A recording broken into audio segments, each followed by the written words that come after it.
There's a couple in here. George Bush is holding one right over here. Oh. All right, and we are good to go. All right, welcome to our regularly scheduled meeting. It's nice to have a regularly scheduled meeting for once. Of Wednesday, May 13th, I'd like to open up with the Pledge of Allegiance. I pledge allegiance to the flag of the United States of America, to the republic for for which it stands, one nation, under God, God, indivisible, indivisible, with liberty and justice for all. Thank y'all. All right, let's get started. Any public comment today? Anyone raising their hand to start off? All right, we have Mr. Saluga. You are unmuted. Rich Saluga, 32 Great Heron Lane. Welcome. I'm not going to be able to stay for the meeting tonight, but I wanted to express my gratitude for your work on this budget.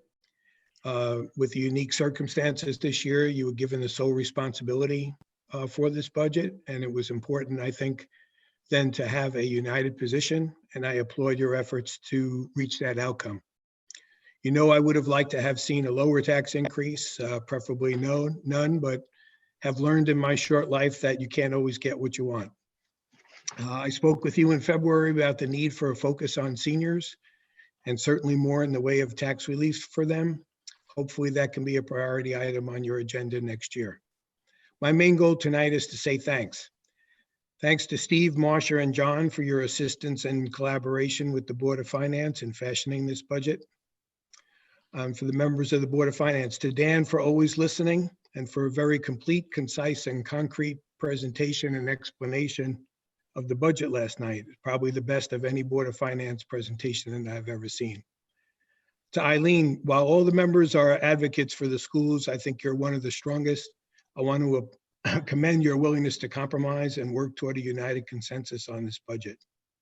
To Mark for always reminding everyone of the current economic plight of many of our neighbors, many who are unemployed, businesses closed, people struggling with uncertainty and the virus itself. To Ricky for your insights, ideas, and contributions, especially on the capital items. To Brianna, while you call yourself the newbie, your work ethic and willingness to dive deeper into the details has been impressive, as is your work as a team player.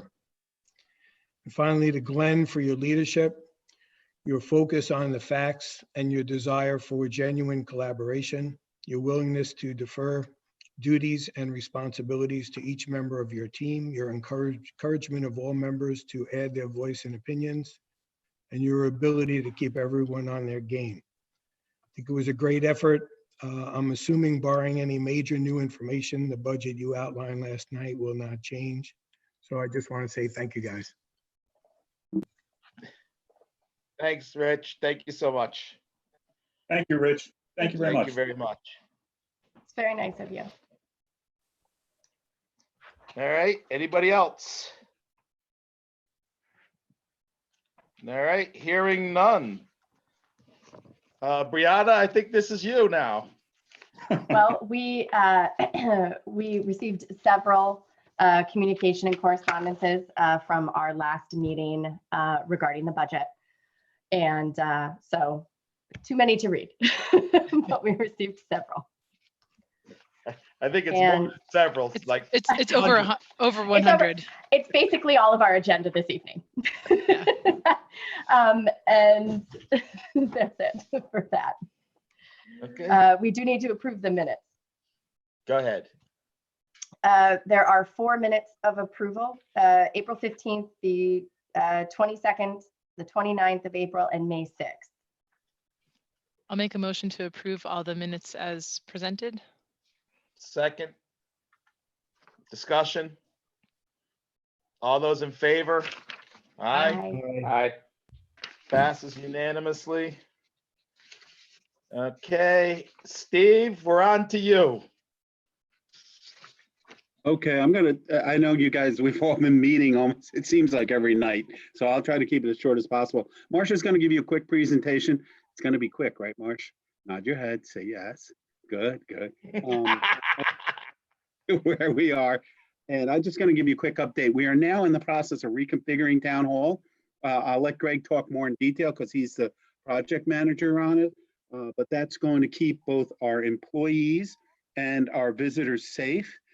We've also promulgated a number of rules that we're going to make everybody follow. If you'd like a copy of them, we can send them to you. And that's a good thing. Tonight I was on the call with the governor, and there was mention of a coronavirus recovery fund where the state has gotten money from the feds, and they're saying they can cover 100% of our COVID costs. So tomorrow we're digging into that to try to get, they didn't say where to apply, but we're going to dig in tomorrow. That would be great. We'll use that first because it pays 100%, and then we'll use FEMA as a backup. But Greg will like that because it's probably easier to apply with the state. And Greg is our FEMA expert. On the town side, we're working very closely with our Director of Public Health, our Chief of Police, our Fire Marshal, our Building Inspector, our Health Department to safely reopen businesses starting on the 20th. 3 restaurants have come to us with plans to reopen outdoors. We've pretty much lifted every single regulation about opening outdoors or tents and stuff like that. We just want to assure that it's safe, that people will be socially distancing. They have to be at least 6 feet apart. They can't have more than 50% of their normal volume, what they're allowed to have in their restaurant. But that's going to be a good thing if we can do that carefully. But we're going to do it slowly. We're going to do it right. There have been a lot of questions coming up about opening up our parks. As I said last night, I think we are keeping Cadogan closed through Memorial Day. I found out again tonight that the state is coming up with a new executive order on how towns and cities can open their parks. And Mary Knox and I have been talking with, again, Director of Public Health, and we haven't made any decisions on that. But again, I'd love to have summer camps, but I don't think we're going to have them at the normal time. We may get a half summer in. Tonight, I just got a note from Joe DeLong, the Executive Director of CCM. And CCM, as part of their effort to support towns, is going to rebate us 50% of their dues in August. It's not a lot of money, but every penny helps. That's it for me. Thank you very much, Steve. Appreciate it. Any questions for Steve? I have a question. Go ahead. Steve, for other town businesses, like a retail business or anything, are they able to do tents? If they had customers like waiting out, can they do anything, or is this just the tents are just for the restaurants? No, Brianna, I'll check, but I think almost any business can do that, right? That's fantastic. And that I think that would be great if we could do it. The problem is if you have 6 or 7 stores in a strip shopping mall, I'm thinking like where Portobello's is. If everybody's in the parking lot, where do people park? So we'll have to check. I'll check that and send you a note. Thank you. I just have one quick one, Steve, and if you could, this is for my benefit as well as others, remind people about the fund that you talked about last night for Brookfield and how to contribute. Okay, yeah, we have a fund called Brookfield Recovers. The last time we looked at it, last Friday, we had over $42,000 in it. Every penny is going towards supporting, getting food and helping people with shelter. And all you have to do is send a check to the town of Brookfield, or you can pay online on the town website by credit card or PayPal. And please just mention, if you send a check in the memo section, Brookfield Recovers. And people have been wonderful about that. Thank you. Thanks, Dan. All right, we're on to you, Marcia. Bring us home.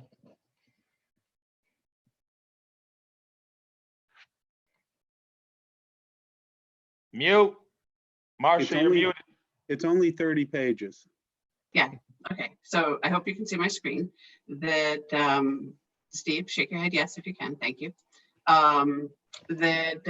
We just wanted to go quickly where we stand right now. So this is a summary from our COVID strategy report of where we stand, and I'm going to go through those a little bit more detail, but probably the best thing to do is to go through those now. We've got the different categories and what we're thinking. And what we're thinking on revenue is the tax collections. We've looked a lot with the tax collections. That you received this report today, just showing how we're getting to that. That we've got the percentages that we think we're going to collect. Those are variable. We can change those if we wanted to. So kind of how we got to the numbers, and then off to the right is on the Excel spreadsheet are the month by month numbers from the prior year we have talked to the tax collector to try and tighten things up a little bit. That has involved some changes. We compromised, we each changed half. That we are going to backdate some of our deposits. That so February 1st and August 1st belong to the prior month in her mind, because those are still not late taxes. So on those months, we're going to take the February 1st deposits and we're going to put them in Munis as January 31st. That they'll show us deposits in transit. They're not really. I guess I can get over that because it's not the end of the year or anything. It'll balance nicely. And that was causing some of our confusion when we looked at it earlier. And then we have some differences in the numbers because when she reports things that are received in June, they don't show up in the year to date in August in the following year. So if they're prepaid taxes for July 1st, so she's going to wait and post those into quality data. So that way our Munis data will match her data exactly. And right now we do reconcile. We're $427 off for the year, but we'll match month by month without going through a reconciliation process, as big of a reconciliation process. We're working on better metrics and graphs to report issues quicker. And when we did do all this stuff and go through this, because I had said at the last meeting, I thought this happened in February. And she said, well, I thought it happened in March. She was right. The revenue dropped in March. And not February. And so if we take a look at it, that it's broken off the top here so you can see the numbers better. But you can see that March it was 145,000 of collections, and last year in March it was 337, and even the other years were all higher than this year in March. So March was the issue. February there were two outliers. We looked into the outliers. And to bank each time there were escrow deposits that came in February instead of January when they were supposed to. So we're working on, this is one of the new graphs that we're working on to get to you monthly as part of our economic recovery dashboard. That another one is back tax collections. That on the back tax collections, the solid line refers to the left axis, and that's the year-to-date dollars of back taxes. The dotted lines, the colors match for the years, but the dotted lines refer to the right side. When we talked about it, Kevin and I were talking, and he said, well, it would be interesting to see what percent based on the outstanding taxes at the beginning of the year. And it wasn't quite as exciting as we hoped on the graph, but you can see red is this year, and you can see that we just slid across, and we were on a good trend, and I'm not sure we're going to continue that good trend.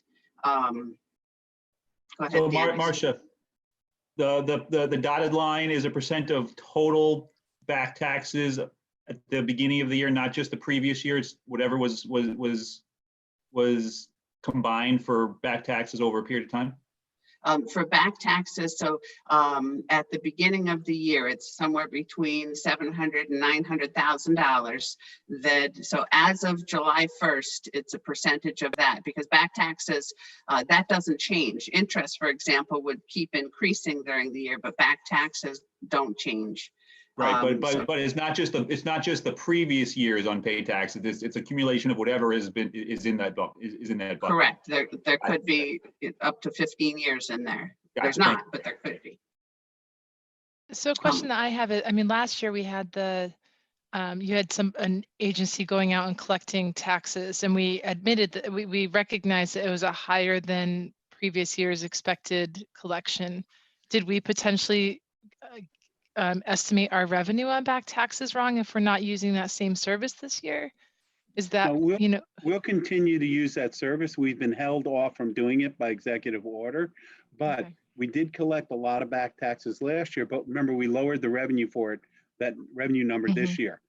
Okay, I mean, How because much it we looks like go- we're almost in line with the 17-18 numbers. That's why I just wondered if that's one of the reasons we why. have If we didn't already- do what we did, if we didn't do what we did last year, I'm guessing the red line would be high, the red lines would be Right. higher. Right. And if you look, that we met our budget already on the back taxes.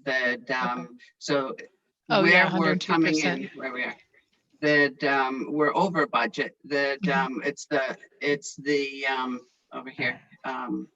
It's the current year taxes that are the issue. Okay. That so yeah, and she kept telling us as Baloo, do you see my cursor when I move it? Yep. That she kept telling us that last year, oh, we had such a good year of collections, we're not going to do well this year, but she still met her tax collections budget. Okay. It's just it is a little It's the lower than current. last year. Okay. Yeah. Thank you.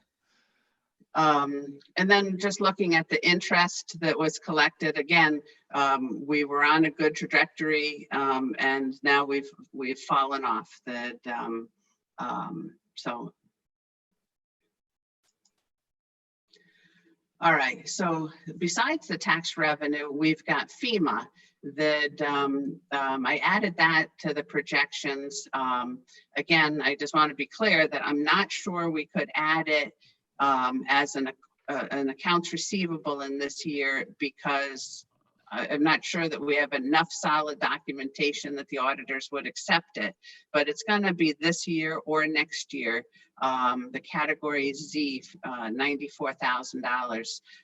So I thought I would add it this year and just let you know that, it may be a variable of what year that it comes in. Brookfield Fire Department, when we cut the $500,000 out of the budget, we asked them for $10,000, and they said no, that they wouldn't give us $10,000, we took it. But then they came back the next day, the day after your meeting, and said they won't give us the $10,000, but they'll give us $100,000. That I don't know the logic behind that, but we're not going to ask questions. I had an in-depth discussion with Julian, the president, on this and other issues, and they understand where we are as a town. And as a gesture of support, they said they'll put another $100,000 in for Tower 100. And I said, if you do that, we'll restore your 10,000. So I'm asking the board to restore that 10,000. And we would take it out of contingency, so there's no net effect to the budget. We would just move where the 10,000 reduction came from, our operating contingency. Marcia, to me, the logic is simple, Marcia, that you had a problem, you sat down at the table, you discussed the problems as a group, you came to an amicable decision-making, and in the end, everybody came out with a win. Yes. In the end, the fire department stepped up, gave us $100,000 of their funds that they worked hard to collect. Steve negotiated with your guidance to give back $10,000, and we sat down at a table and came to a decision that was good for all. Simple math, Marcia. Very simple to me. That's correct. That is correct. That is, to us, it's a $90,000 win. It's just rearranging a few things on the presentation. But that 100,000, I believe, will be this year's revenue. We have some additional revenues for April that we did that last projection during the last week of April. So now April's all in and posted, done in and posted. Karma, that we get our health insurance, not our health insurance, our workers' comp and general insurance from Karma. It's a division of CCM, which is giving us half our premium back, as Steve just mentioned. They sometimes give us an additional amount, and they announce that in May and June. We have no idea if it's coming or if it's not coming this year. In the past, it's been 50,000. It could be zero, but we just want to point that out, that it's out there, that again, things are changing every day. And that's something that might be a change, it might be a big change. Well, I don't know where that's coming from. Why is that slide in there? I don't know what that is. All right. I think I just forgot to delete that slide from my last month. All right, but this is intended. The town expenditures, we gave you a budget to actual, so we have changed this number to the new number in the budget to actual. The big change was we took more money out of OPEB. That we have, even since then, that this one we did, last Friday, the 8th. And so here we are less than a week later, and we know some new things. That we have new estimates for our COVID costs. That we originally were thinking just shields, sneeze shields in the public counters. The state has come out with more regulations that we have to have protection from each other as well, so that we need dividers between the employees. That was what Steve and Greg was just talking about, and protective shields, even in offices like the finance office where the public doesn't come in, but other employees come in.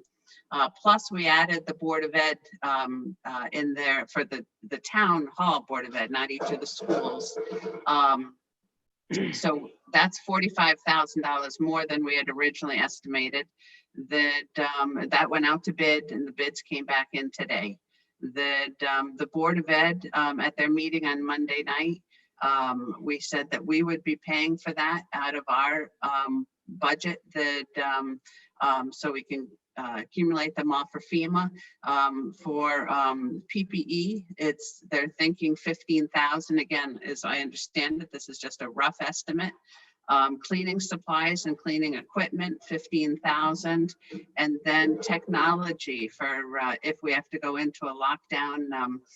They found a lot of issues with their working from home technology that they need, that some of the laptops rearranged, shuffled, and they need more.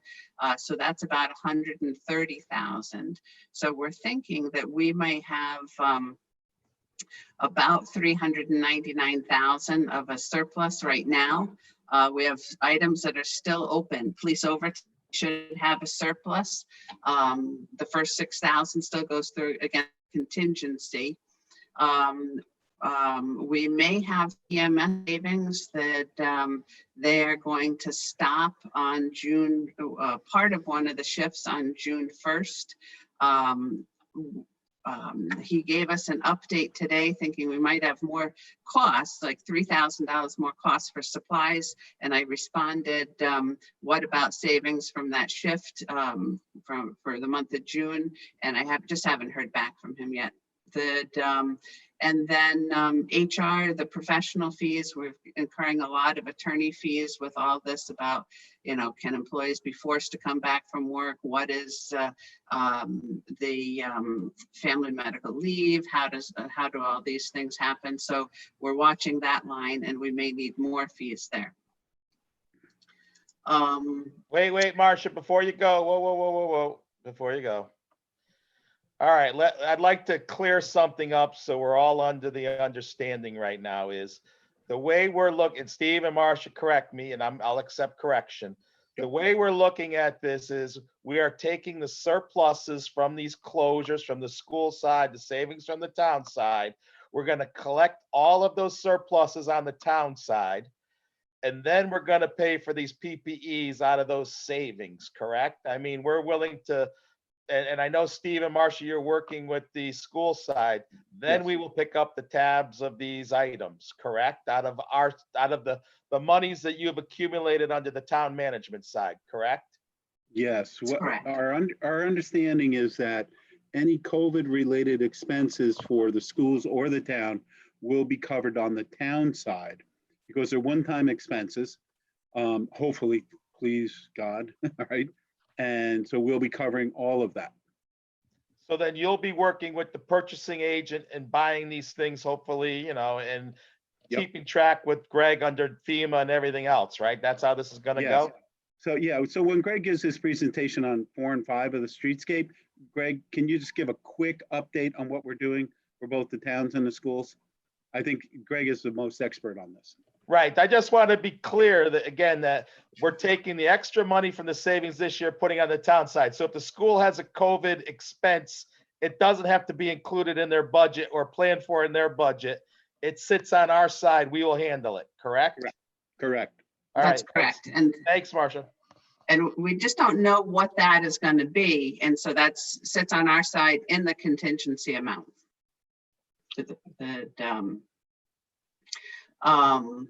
Okay, so that is where we think we are in the town. The Board of Ed, we heard from last night and Monday night at their meeting. I guess part of this is, this is from Monday night's meeting, that on their financial statements for April 30th, with schools closed to the end of the year, their estimate, again, there's just like ours, changes every day, is $562,000 in savings. That we talked about spending one-time costs. Last month, I think we talked about 93 or 95,000, but they have about 104,000 of one-time costs that they could move forward to reduce their budget next year. And the red one, I didn't know, we talked about reclassifying the school monitors, some of the money next year. And we should be able to do that this year too. They were gonna check into it, but the rule is just a basic rule. It's not a COVID type thing. So if we can do it next year, we can do it this year. But we hadn't gotten their buy-in. That's why that's the amount and the item is in red. But the purpose of doing that early is just the cash is better earlier. The earlier we get it, the better we are. We've got transfers. On that schedule, we showed transfers. And what we're thinking of doing is, and this hasn't changed from the last meeting, that they have student activity funds, which are not really a liability in the student activities. It's town money, town and Board of Ed together. It's not custodial money. So we can't keep that on the financial statements as a liability now that we know that it's not.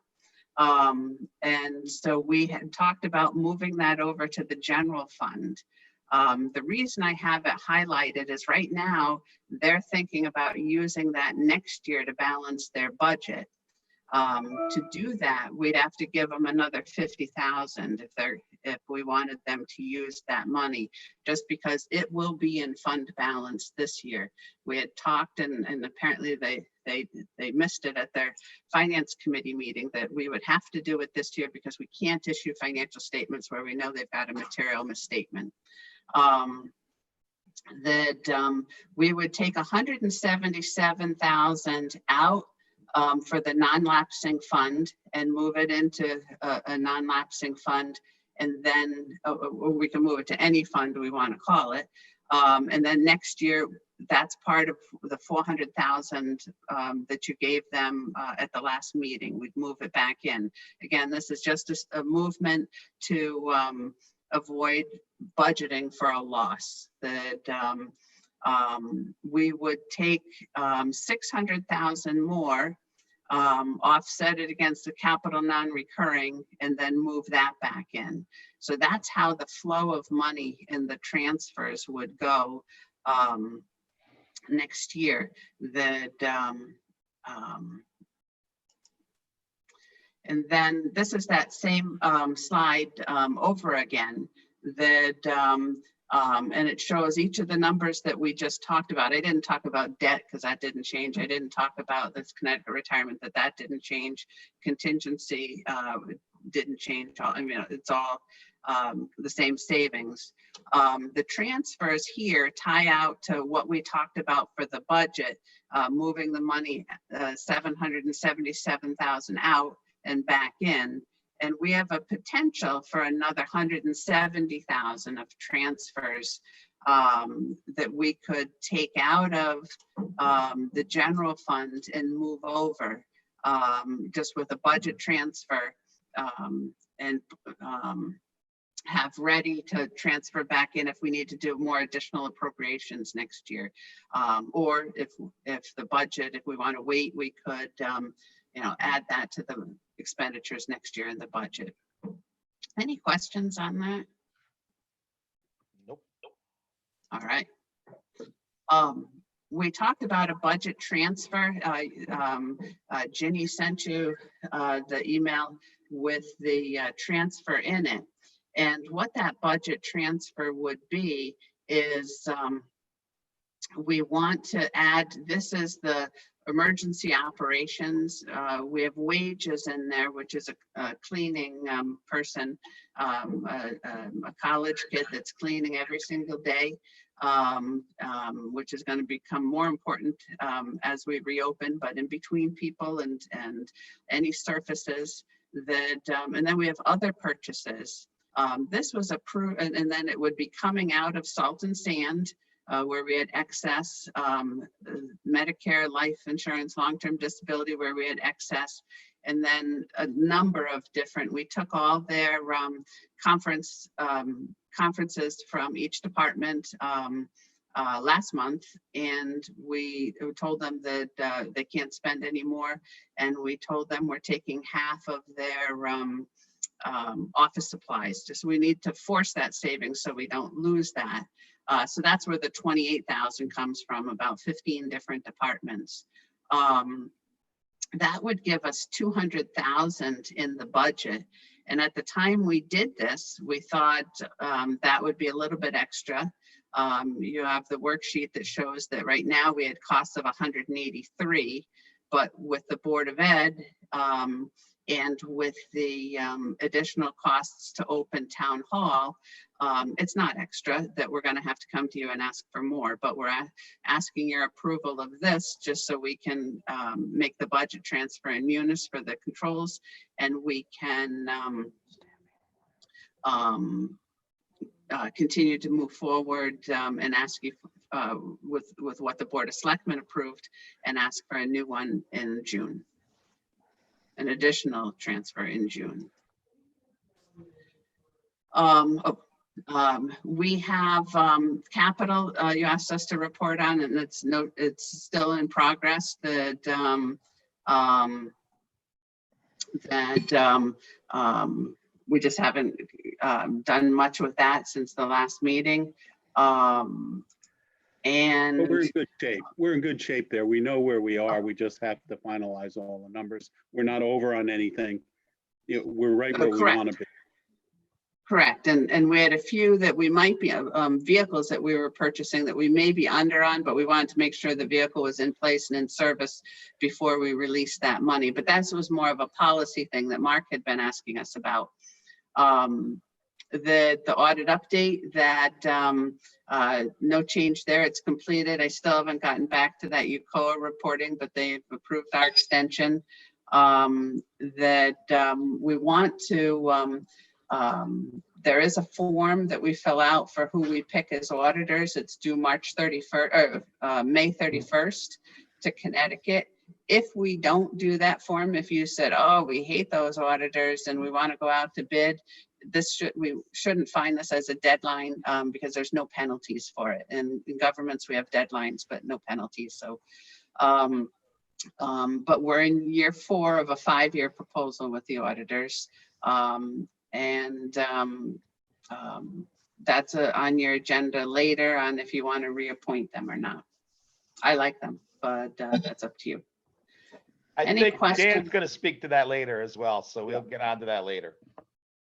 Any questions on any of that? No, not from me. Actually, Marcia, this is John Lucas. Can you speak to the sources of revenues that are in the cafeteria funds that you're talking about when you talk about wages for the lunchroom monitors could be appropriately moved to the cafeteria fund?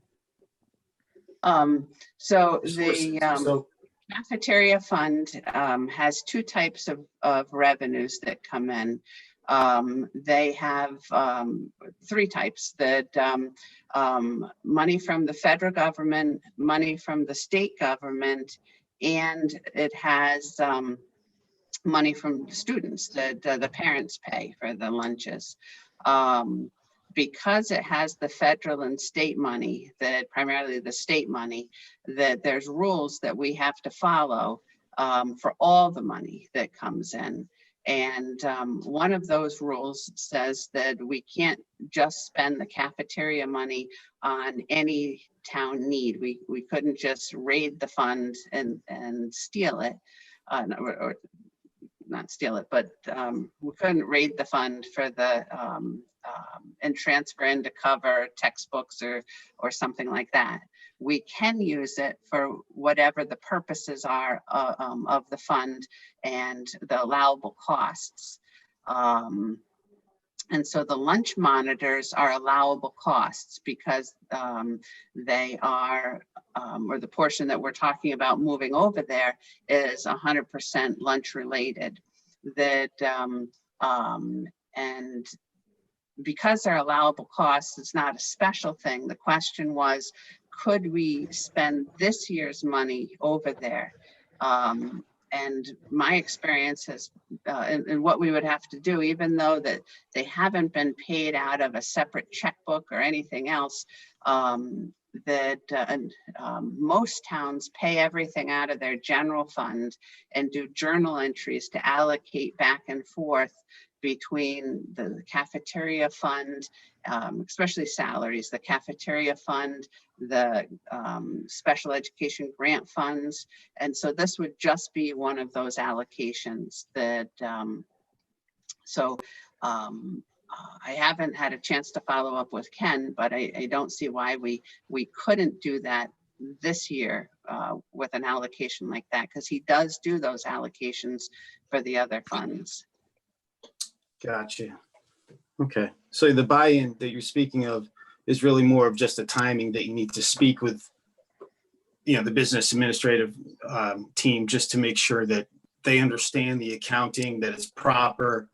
And for this year, we could potentially move those expenditures out of their general fund and apply it towards the revenue in that cafeteria fund, because it's an allowable use, really, at the end of the day, right, for those funds. Yeah, and that they want to do it. That, I mean, it's their decision. That, Okay. but as I said, that most towns do that as an accounting entry throughout the year. But I see that both Bob and Rosa are trying to talk, so I bet they have more information.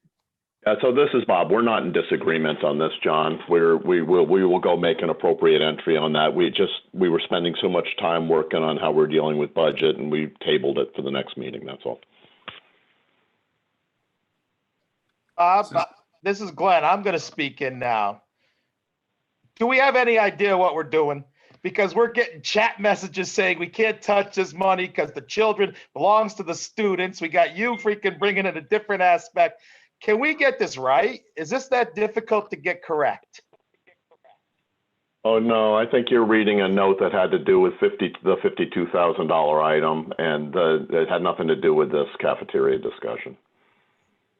That note was posted a while ago by Rosa. Okay.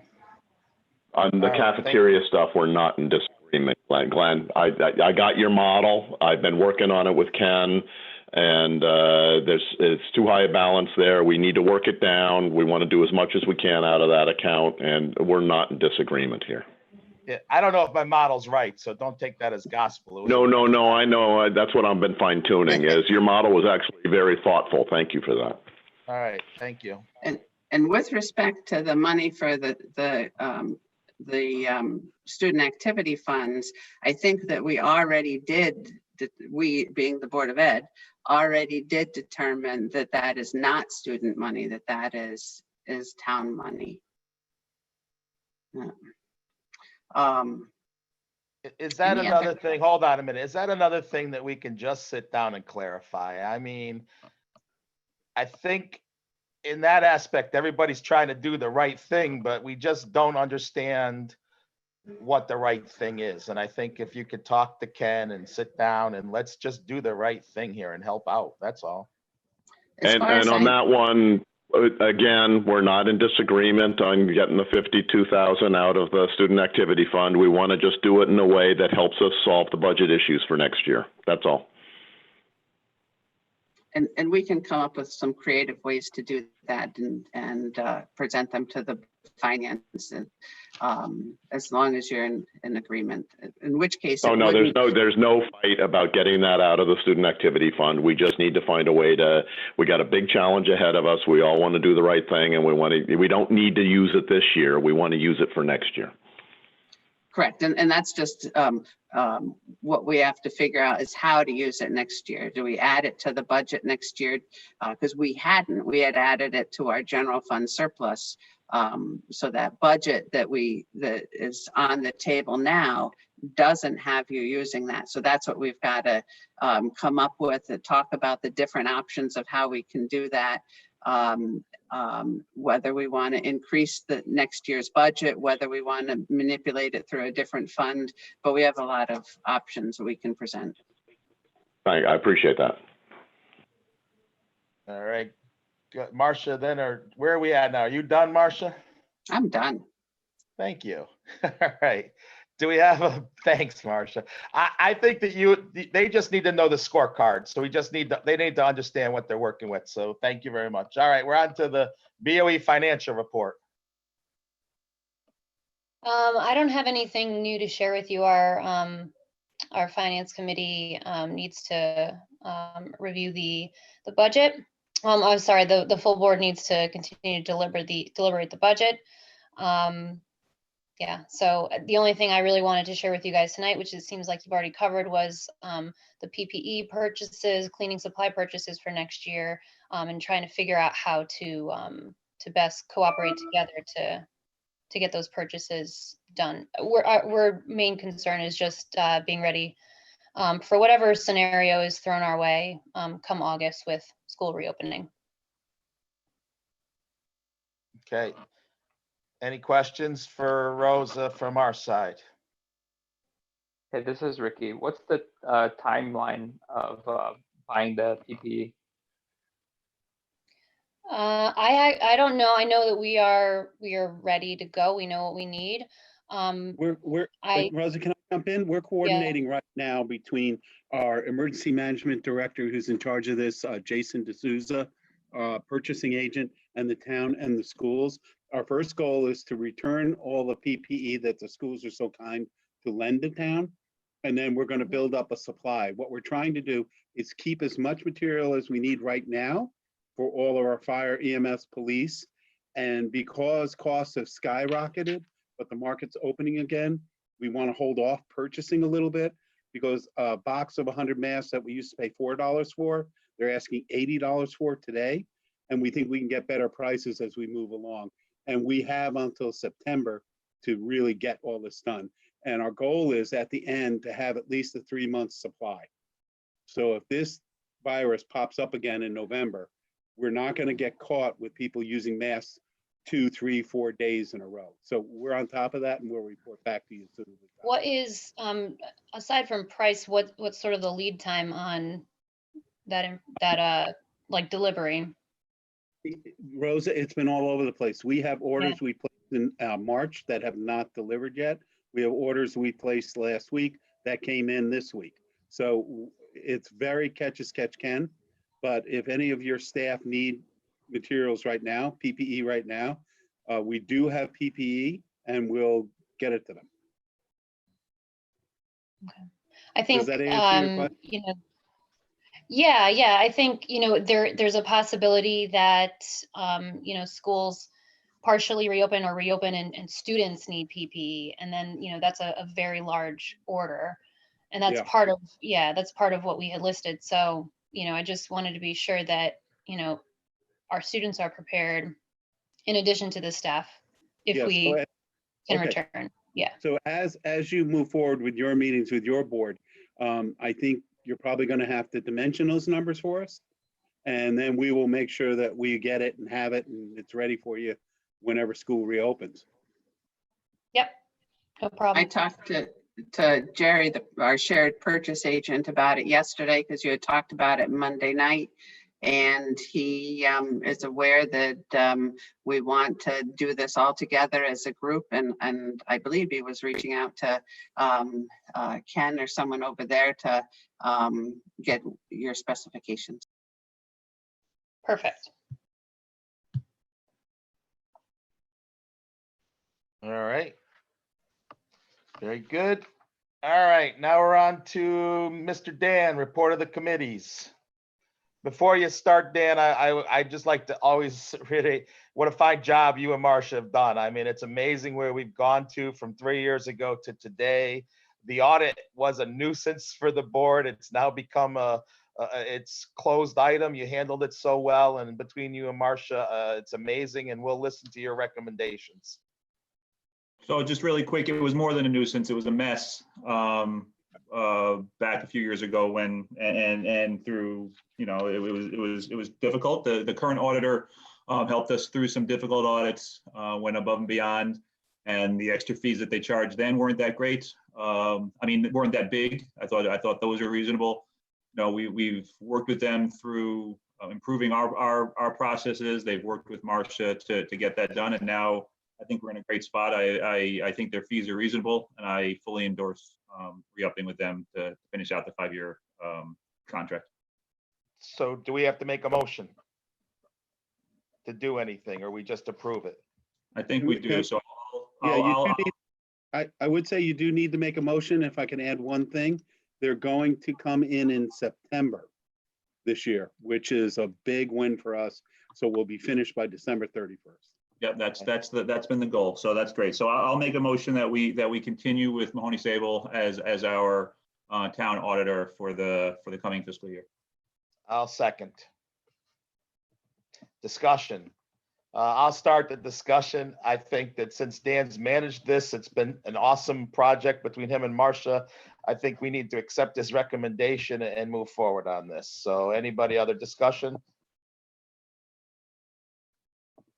All those in favor? Aye. Aye. Aye.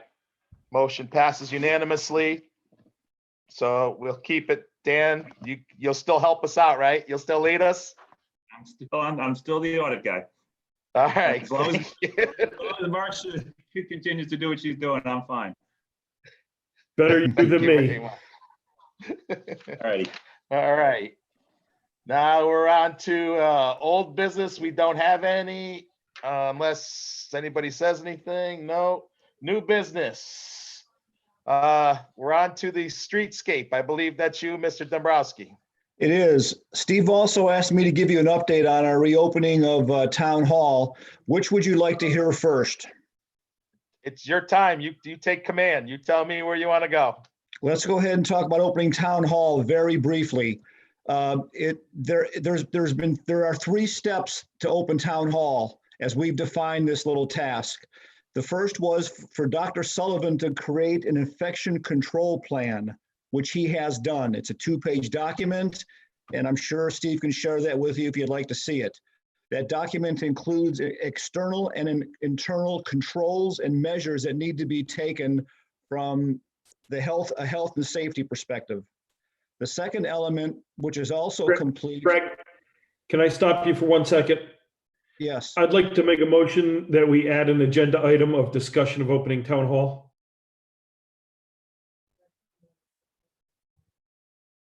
I'll second. All right, I'll second. Discussion? Everybody went muted. Well, discussion was Eileen seconded it. Oh, everybody went muted. Everybody went on mute. I couldn't get my mute undone fast enough to second it. Sorry. All right, discussion. All those in favor? Aye. Sorry, Greg. Go Continue. ahead. That's okay. We all love Robert's Rules of Order. So we have a three-step process. Dr. Sullivan has created the infection control plan, and it has the internal and external measures that are in place. The second step was for Fern to create a staffing plan by department and a plan by which we can safely admit the public into town hall. That plan is also now in place. The third step was to basically redesign our offices so that we minimize the chance of employee to employee and employee to public exposure. And that's what I've been working on since last Thursday. And it's not only for town hall, it's for the WPCA, the library, the senior center, and park and rec. So my recommendations, which include a design basis, were presented to Steve and Marcia and others. We released Jerry Gay on Friday to start the procurement process to acquire the items we need to achieve that goal. We just announced today that the lowest qualified bidder for the glass that we're going to be purchasing is Brookfield Glass. They were in with us today until 5 p.m. doing all the measurements, and we have other things going on to reduce exposure and employees whose desks are basically back to back. So the goal is to open on June 1st. We may or may not reach that goal, but we're doing everything we can to hit that target. So unless you would like to know more detail, that's a very quick summary of where we're headed. Can I just add one thing there, Greg? Go ahead. We're also looking at the Board of Ed offices too, to make sure they're safe, because we share the building. They're going to have a lot of visitors also. Yeah, so I talked to John Burrell about an hour ago with Ken and with Dan, and they're going to actually meet me tomorrow at their offices about the changes we're making there. Again, the goal is to be consistent across all offices. We've created one design standard, and we want to apply it equally across all departments. Can I just ask, I know that when this all started, that additional laptops were purchased so employees could work from home. Is there scheduling so that they're not all in at the same time and may rotate in, so those who can still continue to work from home aren't in the office, so you have a less, I know there's a lot of studies and data surrounding, the air circulating, so even if you have masks, that constant exposure is an issue. So here's our plan right now, and this is subject to change again on a day-by-day basis.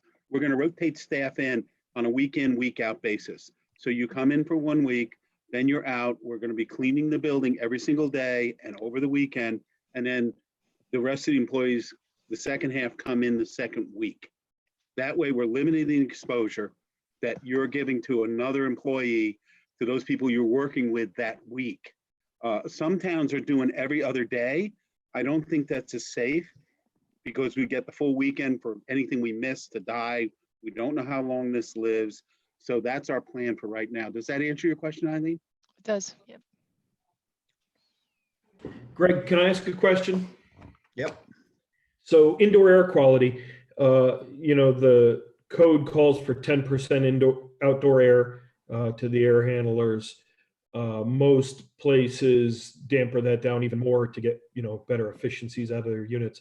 Have you looked into possibly even opening those up to maybe 20-25% outdoor air to get some more fresh air circulating through the building?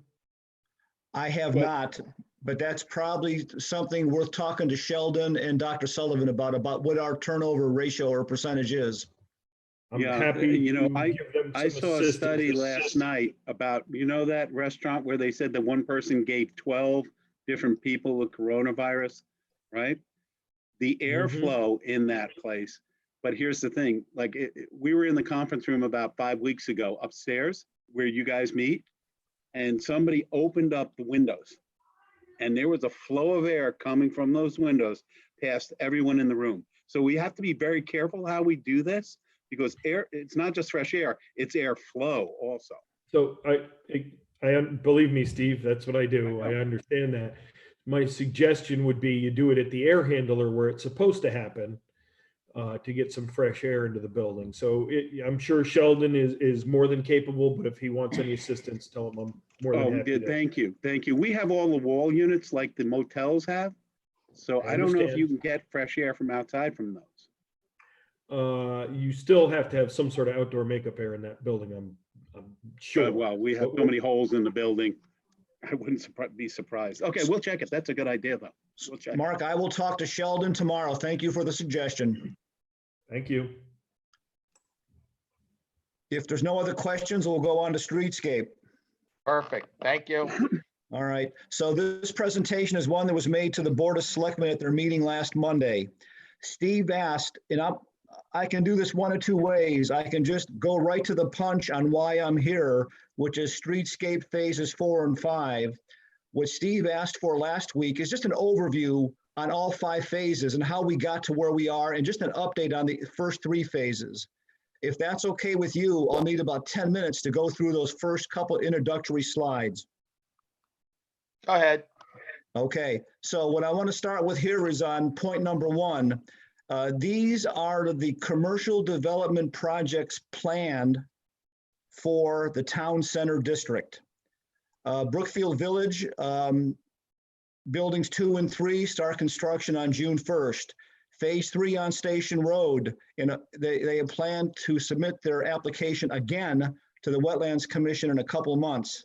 And then we have the Enclave, Green Acres, the new grocery store behind the trail, the new medical building, 12 townhomes on Old Route 7, and an apartment development complex on Laurel Hill Road. The reason I mention each of these developments, which are significant, is one big assumption. And that assumption as it relates to our streetscape projects is that every one of these are going to be done before we do the next 3 phases of streetscape. So what that means is everything I'm presenting to you assumes that all those developments happen and those developers put in the streetscape on the frontage in front of their developments. I've talked to each one of these developers as late as late last week, and that is the plan. If for whatever reason we accelerate our schedule or they delay their projects, we will have to put the streetscape in on their behalf, or there'll be a gap in our flow, our continuity of our streetscape. So that's just a little introductory comment. My presentation is going to give you an overview of the map of all 5 phases. And you can, I'll show a little comparison of the features and the cost for all 5 phases. And then I'm going to get into the fact that why I'm here today, and that is tomorrow's deadline for the next LOTSIP application, which is tomorrow. And our goal has been and is to submit a phase 4 and phase 5 application for LOTSIP funding. That deadline is tomorrow. And the reason why this money came about, and this money only came about over the past 3 or 4 months, is because WestCog changed the rules on how they solicit LOTSIP funding. The bottom line here is that our COG was the worst performing COG in the state on just the way money was appropriated out of LOTSIP. And we were underspending as a COG the LOTSIP funds allocated to us. And about 3 or 4, or maybe as long as 5 months ago, the COG changed their rules, and now money got opened up that now says basically first come, first serve. We have a wonderful track record with our LOTSIP program. We are held in high regard because we finish our projects on time and on budget. And I am confident that with phase 4 and phase 5 applications, I think we're going to fly right through and we'll proceed along nicely.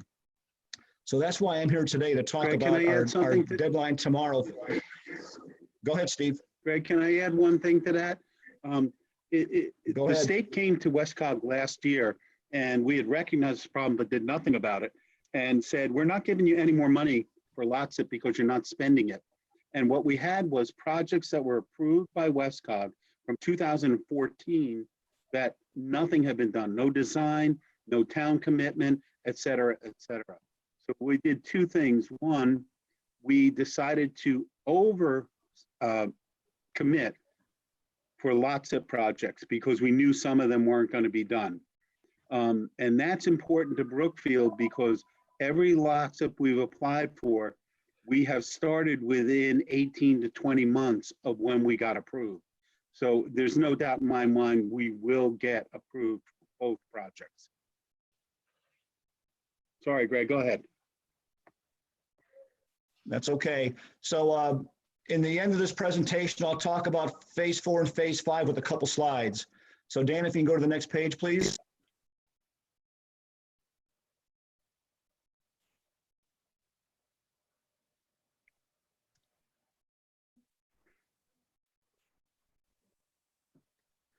So this is an overview. I guess we can move that down a little bit. Can you scroll down, Dan?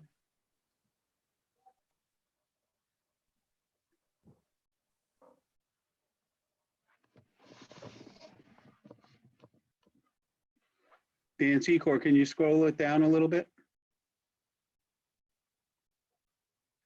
Did we lose you, Dan? There we go. All right. So, you know, I think you all know where the town center district is, where you know, the Four Corners, as it's commonly known. Phase 1 was done a couple of years ago. Phase 2 was done this past summer. Phase 3 is planned for the summer of 21. And I'm here tonight to talk about phase 4 and 5. Phase 4 goes from the end of phase 1 at the Agora restaurant all the way up to Newberry Village. And the gap in between, if we could just scroll down a little bit, is where the Enclave and Green Acres are going. And that's the scope of phase 4 from basically the top of that page up to Newberry Village. Phase 5, the newest phase, basically goes from Old Route 7 across Laurel Hill to the new grocery store behind the Still River Greenway Trail. And a future phase, let's call it phase 6 for tonight, is going to be tying into the new apartment complex that's from 101 to 105 Laurel Hill Road, again, down the road. So that's the big picture on our town center district and streetscape. If there's no questions, we'll go to the next slide. Sorry, can I just ask what Green Acres is? I saw it mentioned in the list, but I haven't heard of the name before. Yeah. Where the old barnyard was, Eileen? Yep. Green Acres is a undeveloped piece of land across the. I'm sorry, Steve, go ahead. I'm sorry, Green Acres is where the barnyard was? Yep.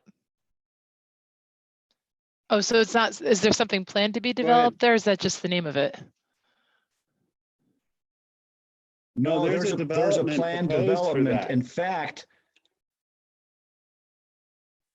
Yeah.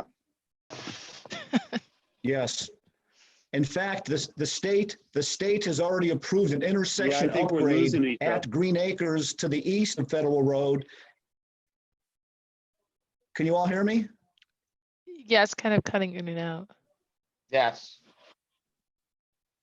Okay, I think sorry. We're going in All and right, out here so for some reason, but go ahead. So the DOT has already approved a intersection, basically an intersection at Green Acres to the east of Federal Road and the Enclave to the right with turning lanes. That's already a DOT approved intersection upgrade north of the Four Corners. Okay. Thank you. Okay. So what this is if you can shrink that page down, Dan, this is a very high level summary of all 5 phases. And you can read down through the number of linear feet we've added of roadway, of sidewalk lights, driveway reconfigured, the landscaping that we're putting in, the funding for each of the 5 phases, and the total cost and the town's contribution. So I won't go through all those numbers, but you can look at that at your leisure. And then if you do a little simple math, you can create a couple of metrics to give us an idea about how the 5 phases cost in comparison. And if you look at the cost per linear foot of roadway, dollars per linear foot of roadway, or the cost per linear foot of sidewalk to the 5 phases, you'll see that phases 1 and 2 and 5 were the 3 lowest cost phases. So then you ask yourself, why was phase 2 so expensive? And there's 2 primary reasons. The first is that is the only phase that was funded with federal money called TAP money. And it's very onerous, about 20 to 25% additional cost percentage-wise because of all the federal requirements. In addition to that, phase 2, we hit a lot of ledge from the Dunkin' Donuts Plaza all the way to LB's Barber Shop. It was all ledge, and that cost us a lot of time and money. Phase 4 is our second most expensive phase, and that's because of all of the ledge and retaining wall work that will be required north of Four Corners. So that just gives you a little perspective on the 5 phases. If there's no questions, we'll go to the next page.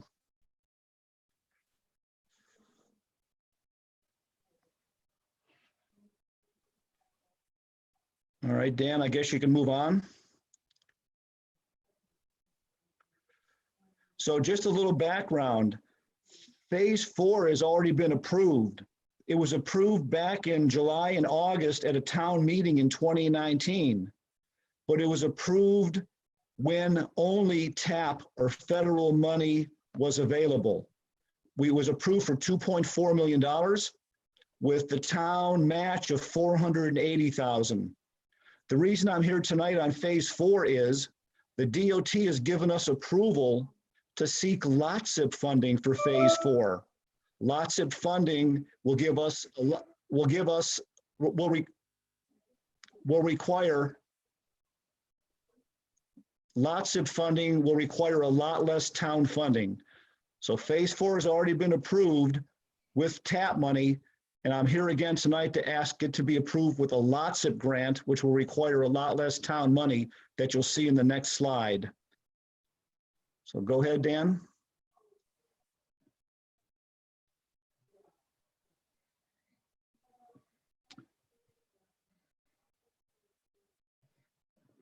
So this is a Sideway map, and basically this just shows where we're going to be adding the sidewalk from the Agora restaurant all the way to Newberry Village. It's a detail that's hard to see, I know, on this, but this is one of the required documents in a grant application showing sidewalk location, roadway depth, and all kinds of other detail. You asked about Green Acres and the enclave. If you look carefully, it's hard to see, but on the upper panel, you'll see mention of and showing of a driveway cut on both sides of the road. The enclave is on the west side of the upper plot, and the Green Acres is on the south side. So their planned developments are right in the middle of that upper panel.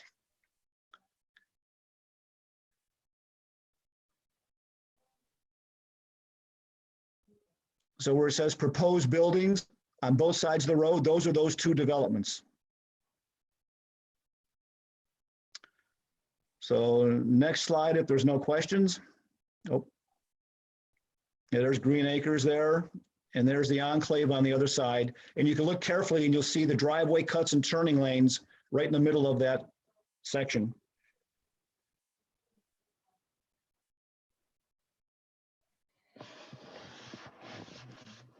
Okay, cost. So for phase 4, instead of the 400, if we pursue our lot zip application for phase 4, instead of spending $480,000 of town funds, because the TAP grant requires a 25% town match, we would only require $360,000 of town funds to do phase 4 with a lot zip grant. So that's the fundamental difference between the two funding sources for phase 4.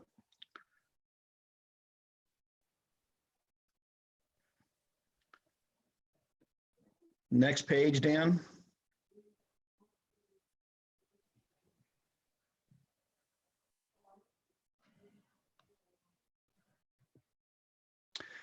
The grant application requires a letter of support from the Board of Selectmen, which they voted unanimously to approve at their meeting last Monday.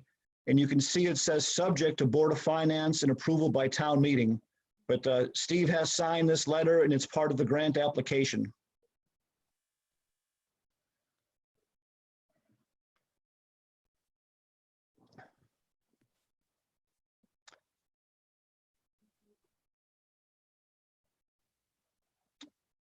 Okay, phase 5.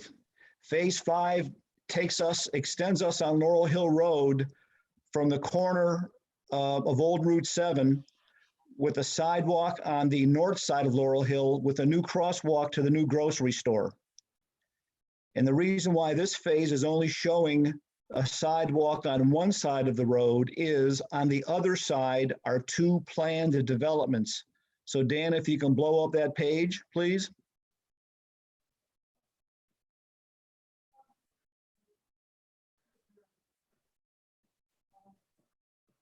So I talked to Paul Scalzo, and if you look carefully at the corner of Laurel Hill Road and Federal Road, you'll see a new medical building right there. That is a Scalzo planned project that'll be coming in front of the Land Use Commissions sometime soon.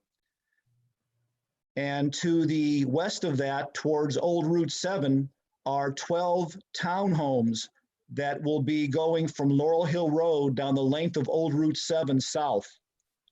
Because those 2 projects will be going in before we do phase 5, the developer, in this case the Scalzos, are responsible for the sidewalk on their side of the road. So on the other side is where we will be putting in phase 5, and the importance for that is the crosswalk to the grocery store. So it's going to connect our sidewalks and our streetscape to the new grocery store that just got ZBA approval last Monday. And I hear is going to be going to wetlands next. I think they'll be on your agenda relatively soon. They've already received DOT approval for that driveway cut right across the street from Laurel Hill. They've already spent $100,000. They got the driveway cut approved. It's going to cut through the Still River Greenway Trail. And that is where there will be a grocery store, apartments, and some public parking, and I believe a coffee shop. And this is where we've agreed with this developer. They're going to build the 36 space parking lot at the north end of their project that will be dedicated to municipal parking. It's going to be 30 feet from the Still River Greenway. They're going to own it. They're going to take care of it. They're going to pave it. They're going to paint it. They're going to plow it. And so that's a win for us. That crosswalk that you're looking at will be the 5th crosswalk. Every phase puts in this decorative crosswalk with these flashing beacons to promote, safe crossing over Federal Road. So that'll be our 5th crosswalk, one going in at each phase. As you notice, if you look at phase 2, we've got a bus shelter. We have bus shelters planned for every other phase. We're adding a lot of trees. If you look on this map on Old Route 7, you'll see a lot of trees right there up and down. I think we're adding something like 50 or 60 trees. So the whole idea is to green everything up, make it more pedestrian friendly, and of course add sidewalks. So this is our lowest cost phase because it's a short run and it's only on one side of the sidewalk. If we were limited on funding and given what the developers are telling us on their timing and priorities, I would suggest we do phase 5 before phase 4. It's lower cost, and I think the grocery store and medical center will be going in before the enclave, to be quite honest with you. Yeah, Greg and I have discussed this, and I agree with him 100%. So the next page is the cost estimate.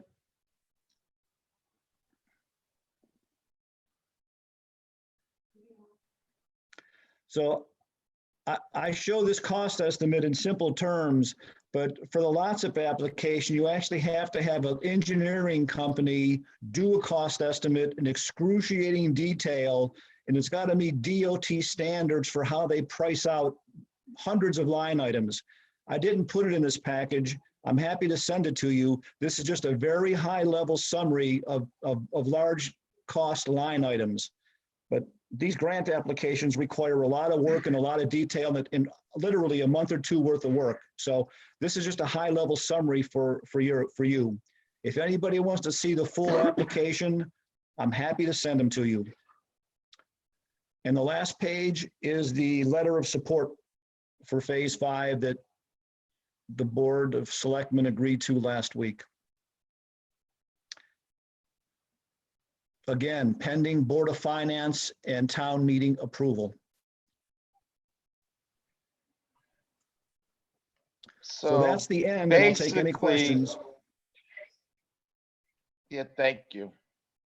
Basically, the quick summary is we already approved phase 4, but you're reducing the cost to the town. And the phase 5, the cost to the town is less than the reduction of the LoCIP grant, correct? So in a wash, if we approve these 2 projects, the LoCIP covers phase 5. The LoCIP money covers the phase 5 of the town spending, right? Am I missing something? That Actually, yes. no, Glenn, you're Yeah, if you exactly think right. about it that You're way. exactly right. And we've already we're asking approved for- phase 4 at a town meeting.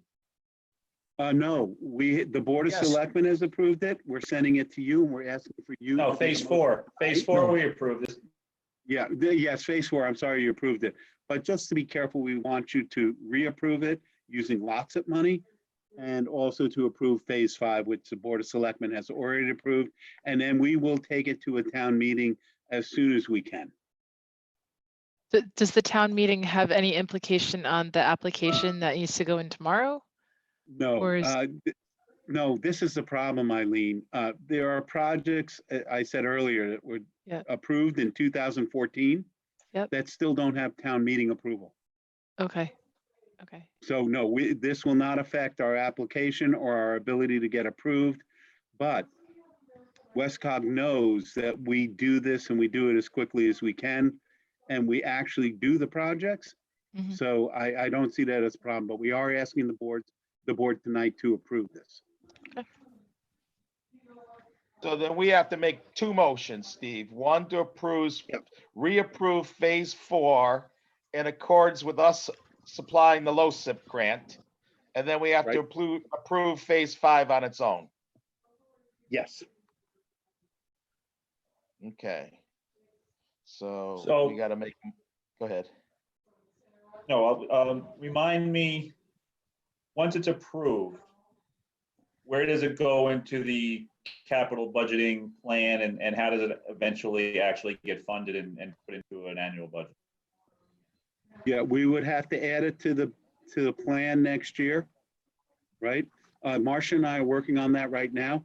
Obviously, with this pandemic, we've and the changes we've had in our capital projects, we have kind of upended and have to delay a lot of our projects. So we would come to you next year with this in the capital plan and adjust it. Got it, thank Correct me if I'm wrong, but isn't phase 4 already in your 10-year capital plan? Yes, it is. It is, but not at this amount. Yeah. Okay, so we would, on phase 4, we would need to make a motion subject to town meeting, approve and match not to exceed 15% or $375,000 of this cost to complete phase 4. Yep. Do I have a Which second? is less than what you already approved. Correct. Do I have a second? I'll second. I'll second. Discussion. Okay, discussion.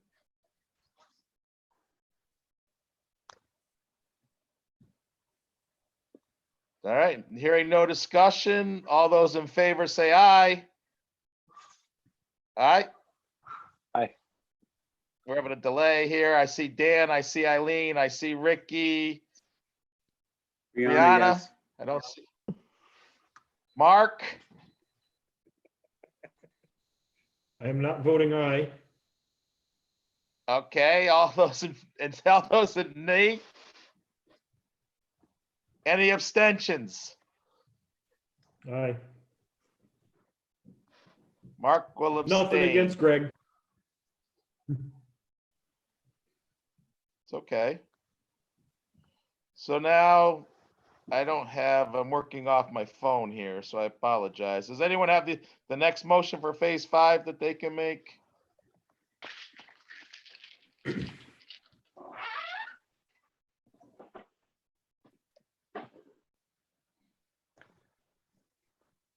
Okay.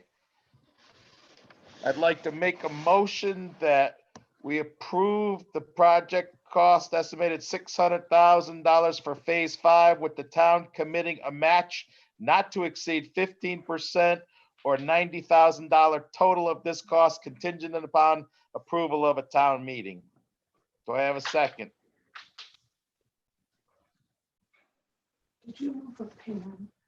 I'll second I'll that. second.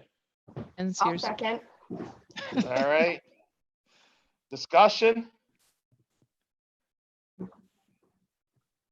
All those in favor? aye. Aye. Aye. All those against? Any abstentions? Aye. Motion passes. All right. I think now we're on to the next phase of interdepartment. Thanks, Greg. Sorry about that. Thank you. All right, thank you. Thanks, Greg. Yep. Now we move on to the next on the agenda, which is the interdepartment transfers, which Marcia outlined previously. So do I have a motion? Make them, I don't know the transfers. Can we put them up on the screen so we can read them properly? Yeah, Or do we're you- gonna have to, Dan. Or do you just want a generic? I don't think we should do a generic thing. No, you're probably right, Mark. You're right.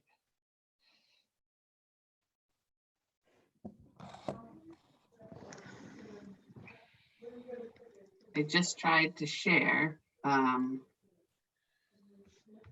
I don't know where it went.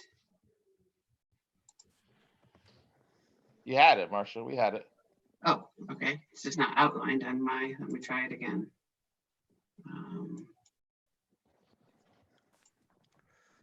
There we go.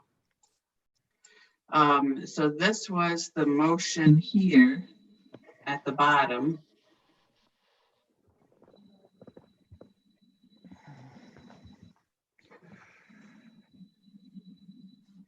Which would be emergency operations for object number 51610 wages for 5,000 and object 53532 other purchases for 190,000. It would be taken from salt and sand, which is 54103 for 79,364.06. The various insurances for object number 52900 for 87,148.34, and then various office supplies and conferences for 28,487.60. So moved. Can we do that? Yes, we can. Perfect. Do we have a second? I'll second. Discussion? And I'll just show you the thoughts that we had at that time. Marcia, I can you think- let us, you could let us vote on that. Yeah. All those in favor? Aye. Aye. Sorry, Marcia. No problem. Save me some time. All those opposed? Hearing none, motion passes. All right, so that takes care of that. Now we're on to the budget discussions, one of our favorite topics that we've all been dealing with for a long time. Although I will say Marcia kind of went through it in her slide. Maybe I should have redone that. Sorry. I think, and I'll start the conversation, that we've all put in a grueling amount of hours, that we had planned on meeting every week. I don't see the need to meet next Wednesday. I don't see the need to meet for the next 2 weeks possibly, unless Steve or Marcia uncover something that they feel we need to discuss and we could set up a special meeting. I think Steve and Marcia are monitoring the governor's letters every day. They're going through these things with a fine-tooth comb, and they are communicating to us the information as soon as Steve gets it. Marcia has been working with her departments on revenues and expenses and everything she can work on. And anytime there's a red flag, she's brought it to Steve and to us. I think from the next week at least, or possibly 2, we go on an as-needed basis as dictated by Steve and Marcia. Other than that, I don't see a need to discuss the budget anymore. That's just my opinion. I'd like to hear everybody else's opinion. So, Mark, you want to start? You seem to call on me a lot to start. Yeah, I'll be honest. The only reason I see to delay it right now is on the very, very slim chance that the governor reverses his order and somehow allows a vote. I don't see that happening, but in due fairness, I think the only thing would be to give it the fullest chance to get that vote. So then you're in favor, though, of not having any more meetings unless Steve or Marcia. Yeah, there's nothing call to it me. talk about right now. Okay, Ricky, I see you next on the screen, so you get to jump in. I'll agree. I mean, I think unless some very material information arises, we could always put on another special meeting. But with the information that we have, I mean, we could just kind of sit on it for 2 weeks. We have another special meeting coming up June 3rd, I believe, to kind of make our final decision. So rather than just repeating ourselves for the next 2 weeks, I mean, that's going to be the deadline day. I think we should just do our work in offline and then meet then. Sounds good. Brianna, I see you next. Yeah, I kind of just feel like the same thing. Mark and Ricky both made good points. If there's a chance that we can bring it to vote, awesome. The delay is great. And I think we're just going to talk about the same thing. So let's just take a break and revisit it. Eileen?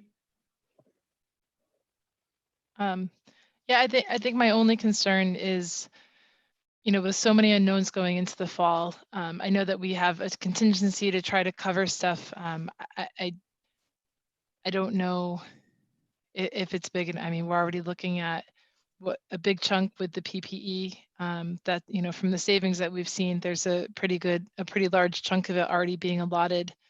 And we did say that we would support any special ed increases.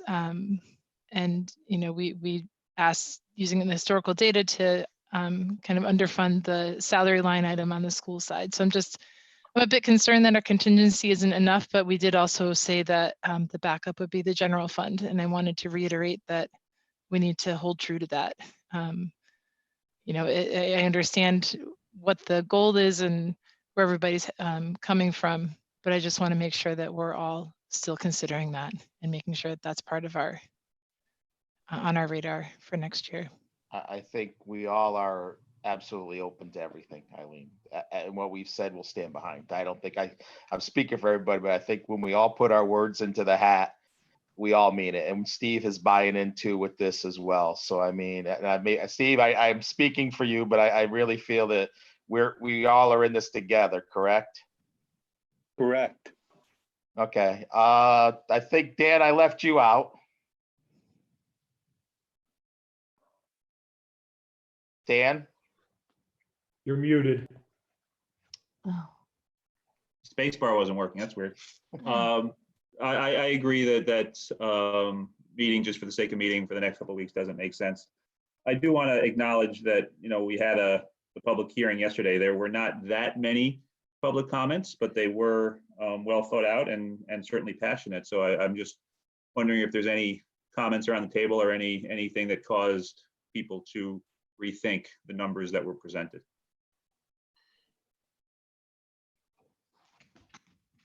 For public discussion. For me personally, at the moment, no.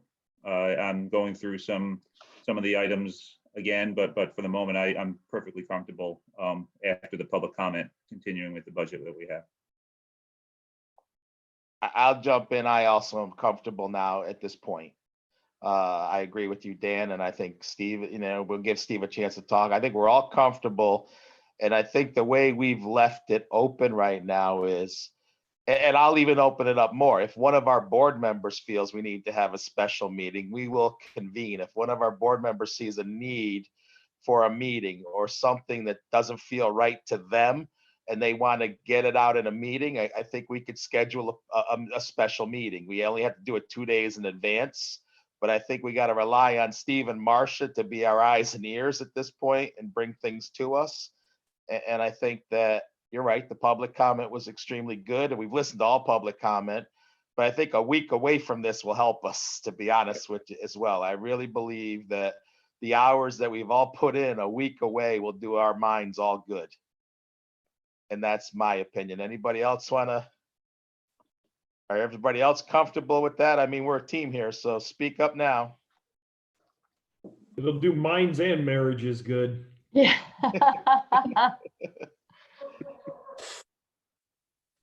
I think we've all, like I say, and Eileen, we agreed. And Steve, I'll let you close, not close, but bring us all to the center as where we're thinking. I mean, do you think that's a good strategy?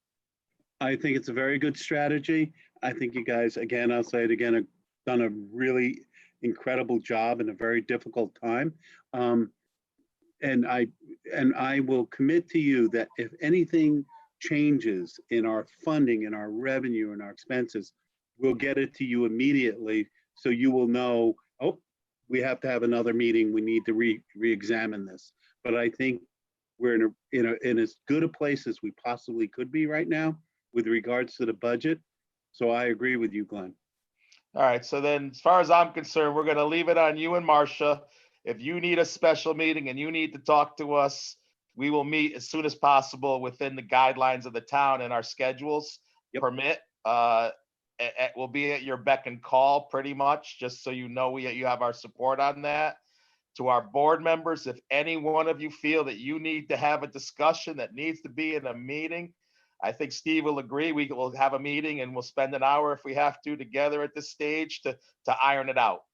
Right. So I'd like to open that up to everybody and know that each one of you, if you really feel the need that we have to have a discussion, Steve and I are open to the meeting, correct? Correct.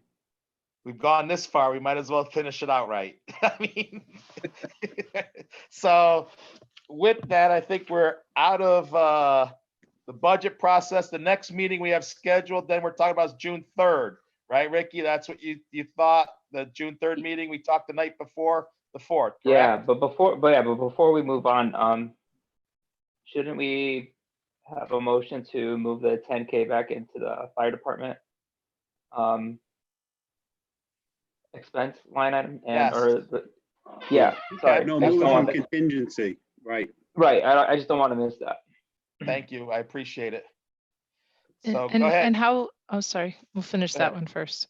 All right, I'll motion to add back in the $10,000 that was previously removed from the Center Fire Department expense and take that from the contingency, leaving the mill rate still flat at 1.76%.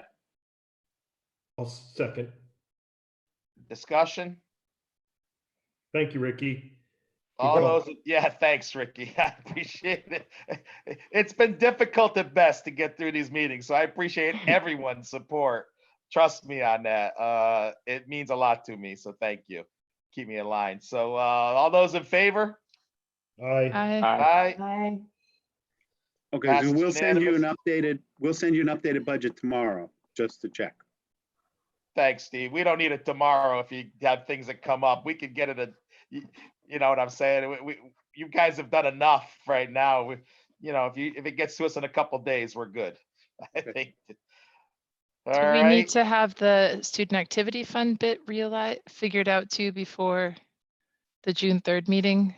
I mean, is that, we need to make sure that that's coming out of the right spot, because if Board of Ed is factoring that in to their, their Let's ask savings. Marcia to step in. Marcia, how did the accounting work on that?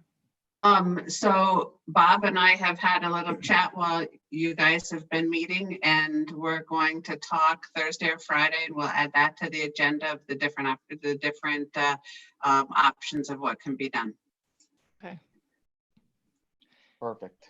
Okay.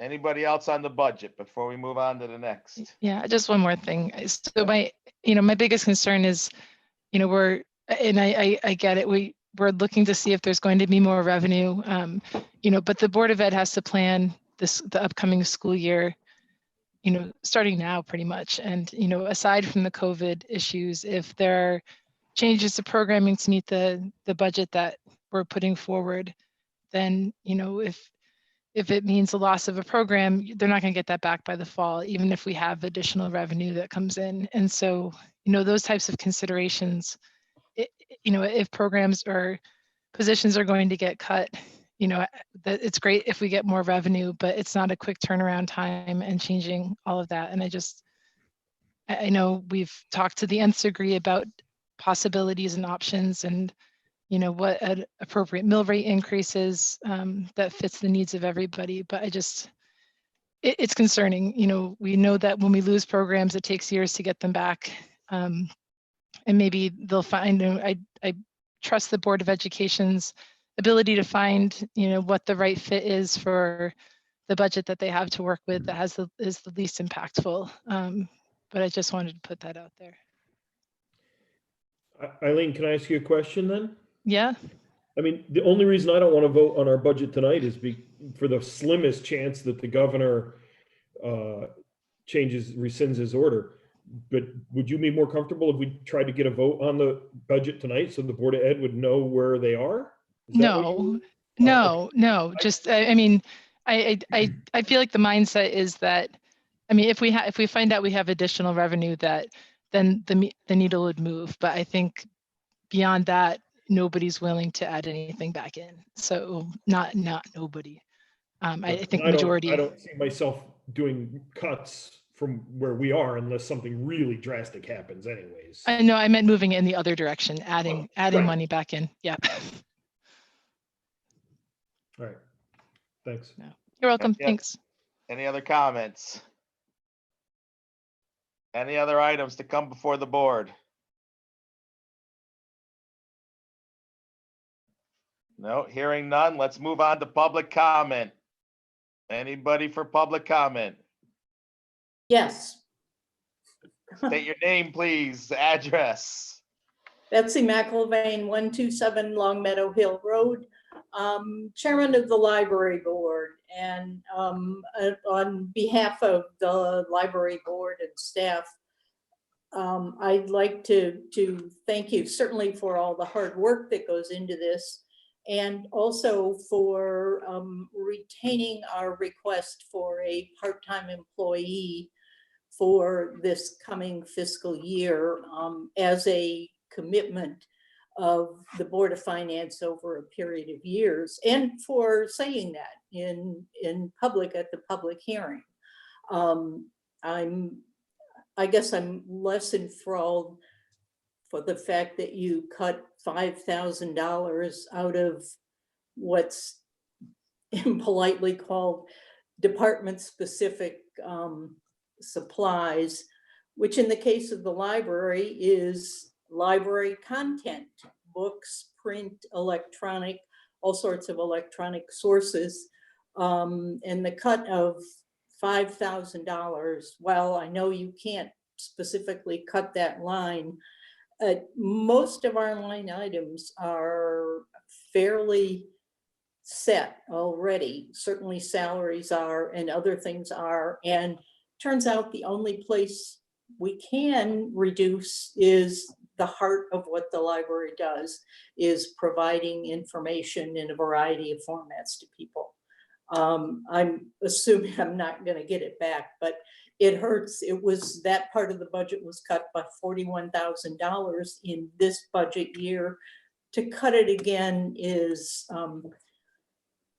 a strain, but I do thank you for all the work you put in. I thought the hearing, I was very impressed listening to the public hearing in a format that certainly was alien to a lot of people in town, and it went off well. I think you handled it well, and I'm very pleased with it. And I thank you for all your hard work. Thank you. Thank you, Betsy. Thank you very much. Any other public comment? Okay, hearing none. I think I'd like to make a closing comment here, and part of this process that we're Glenn, excuse me one second. When Harry wants to make a comment. Okay, I'm sorry. Harry, you got to go off of mute. Harry, you're on mute. I'm going to unmute right now. Okay, go ahead, Harry. Harry Shaker, 87 Long Meadow Hill. I'm speaking as a resident and a 14-year member of the Board of Ed. You know, Brianna had said that there were a lot of correspondences, you know, to the Board of Finance over the last few days. And I just wanted to, again, publicly show my support for this Board of Finance. This has been very interesting after spending 14 years on the Board of Ed and now sitting in a selectman seat, watching these meetings and watching the process. And I can't say enough for the integrity and the hard work of this board. And at this point, I think the only thing that I'd really like to say is really two quick things. We talk about the concerns of our educational process and the concerns of the student.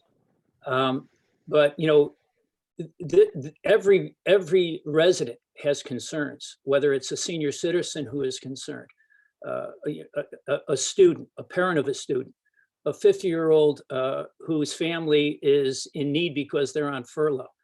So almost all demographics in our town are under concern right now. It's not just one demographic.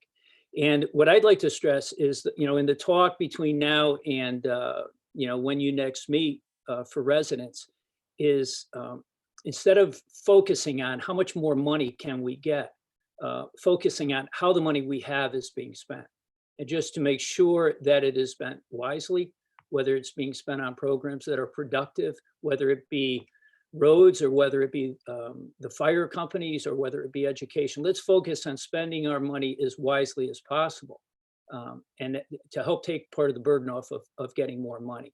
But again, my main purpose is to pledge my allegiance and my support to this board. And thank you very much. And I'm with you with whatever your decision is. So thank you. Thank you, Harry. Much appreciated. We appreciate your support and the Board of Selectmen's support as well. So thank you very much. I think in closing to everybody's concerns, and Steve and Marcia have been very adamant about this, and Dan mentioned it last night. This is an iterative process. I don't get the word right, but it is an iterative process, which means Steve and Marcia in the first selectman chair and the town business manager director have looked at this, and we are setting aside money. And as changes happen, we're going to meet every month and look to possibly help out funding departments or help out where Steve sees fit and where Marcia sees fit. This is going to be a fluid process. We've added this to our agenda for every month's meetings. I believe we talked about that. And I think that we got to get focus of we are going to manage this process throughout the year to best serve the needs. And we've said we don't know what these needs are. We don't know what we're facing, but it's going to be iterative and we're going to be fluid on this. And I'll turn it over to you, Steve, and let you sum it up. I agree with you, Glenn. I don't think there's much more to say. I know everybody is exhausted from the hundreds of hours you guys have put in on this. I think we're where we need to be. And we wouldn't be here without all the incredible work of Marcia and her team, and also all of you guys. I just think we have, if anyone asks us, how did we get to this budget? Every good reason to tell them. We have the background, we have the supporting information, and also moving forward, I think, I'm hoping and praying that we develop the budget for next year that allows us to address any issue we have. And we've built some safeguards in there. It's a very, very tight budget on both the schools and the town side, but we built some safeguards in there with a contingency that hopefully we can address all of those. So I thank you guys for doing what you did. Right, but I also, your agreement, we're going to look at this every month, and if we have to supply some funding in places, Absolutely. Right? I mean, Yep, we're going to be putting together, as Marcia said, an emergency operations dashboard that we'll share with you every single month with the details of where we are against. And I know we do this every month, but we're going to look at it even more carefully. Where are our revenues? Is our tax collections where we projected they would be? Things like that. Our permits, are they where we think they're going to be? Because I think it's very important to look at this on a month-to-month basis because it's so fluid. It could change quickly, so we need to watch it. And I agree with that, Glenn. We will do that. all right, thank you so much. Any other board members like to put in their final comments before we make Mark's favorite motion? I actually just have one, and I don't want to get into a huge discussion about it. It's just me being me and asking a question. If all the stars aligned and the magical, unicorn came to the dinner table and Lamont lifted the restriction, would we be able to get this to a town vote? Are the steps able to be taken, as quick as we need to? I know Mark had mentioned, you give it the 2 weeks and, obviously if anything were to ever help work out, we could do it. Is that a possibility in the time frame that we have? The answer to that is no, Brianna. The governor has, by executive order, ordered us to order you to set a budget. So unless he changes that executive order by June 4th, no. That's what I meant. If he changed it, that's what I was asking. If he Brianna, changed I'll it, be yes. honest. I'll be honest. Even if he changed it 2 weeks from now, I don't know that there's enough time to get a safe process. That's what I meant. That's what I meant. It's a Is it pipe just, dream. that's what I meant. Okay, see, it's the unicorn coming to dinner. Thank you. Okay. Thank you. Even if we got a safe process, we would have to go 2 weeks early with notices and things like that. And so you'd have to change it tomorrow. I appreciate it. Thank you for humoring me in all my questions. All right, anybody else on the board want to close out? Anybody else? Mark, it's yours. This is not my favorite motion to make, right? It's my favorite motion to second. Ricky, would you do the honors for me? Motion to end this meeting. I second. All those in favor? Aye. Good night, everybody. Thank you very much. night, Meeting thanks. adjourned. Thanks, guys. Night, everyone. Bye.